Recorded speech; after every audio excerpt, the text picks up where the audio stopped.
கர்த்தருக்கு பிரியமானதை செய்ய எங்களுக்கு ஆலோசனைகள் தரும் பரிசுத்த ஆவியின் நாமத்தினால் உங்கள் அனைவருக்கும் என் அன்பார்ந்த வாழ்த்துதல்களை தெரிவித்துக் கொள்கிறேன்.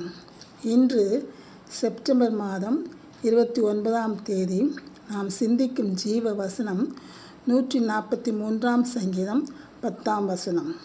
143:10. உமக்கு பிரியமானதை செய்ய எனக்கு போதித்தரும், நீரே என் தேவன்.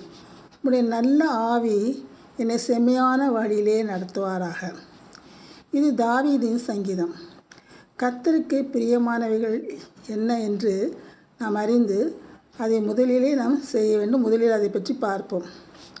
நீதி நியாயம் செய்கிறது, நல்லவரின் வழி, நன்மை செய்து தான தர்மங்கள் பண்ணுவது, கர்த்தரின் கற்பனைகள் கட்டளைகளை கைக்கொள்வது, கீழ்ப்படிவது, ஊழியம் செய்வது போன்றவைகள் கர்த்தருக்கு பிரியமாயிருக்கின்றன.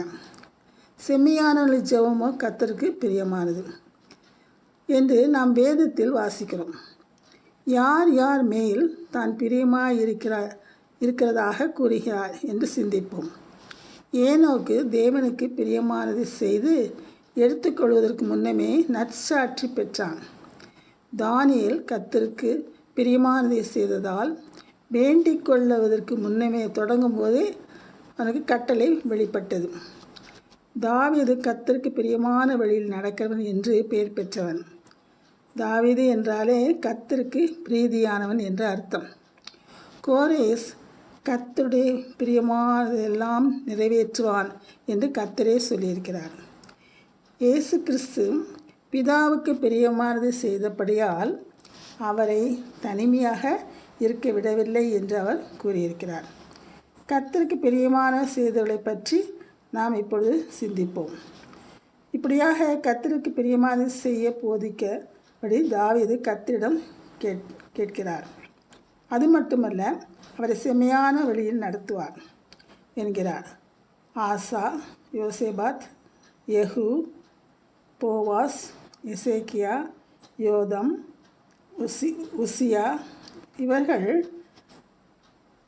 செம்மையானதை செய்தார்கள். கர்த்தரின் பார்வைக்கு செம்மையானதை செய்தார்கள். கர்த்தருடைய கிரியைகள் நம்மை செம்மையான வழியில் நடத்தும். உத்தமனுடைய நீதி அவன் வழியை செவைப்படுத்தும். செம்மையானவர்களின் ஆசீர்வாதம் அவர்களை நிலை பெற்றோங்கும். செம்மையானவர்களின் நீதி அவர்களை தப்புவிக்கும். மனுஷனுக்கு செம்மையாய் தோன்றுகிற வழி அநேகம் உண்டு. ஆண்டவருடைய வழி செம்மையான வழி.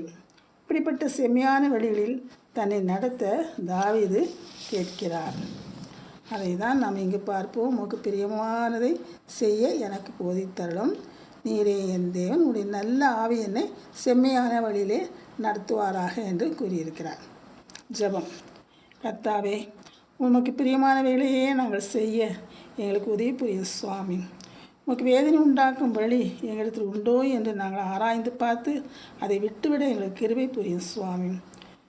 உம்முடைய நல்ல ஆவி எங்களை செம்மையான வழியிலே நடத்த எங்களுக்கு நீர் கிருபை தாரும் சுவாமி. இயேசு கிறிஸ்துவின் மூலம் வேண்டுகிறேன். ஆமேன்.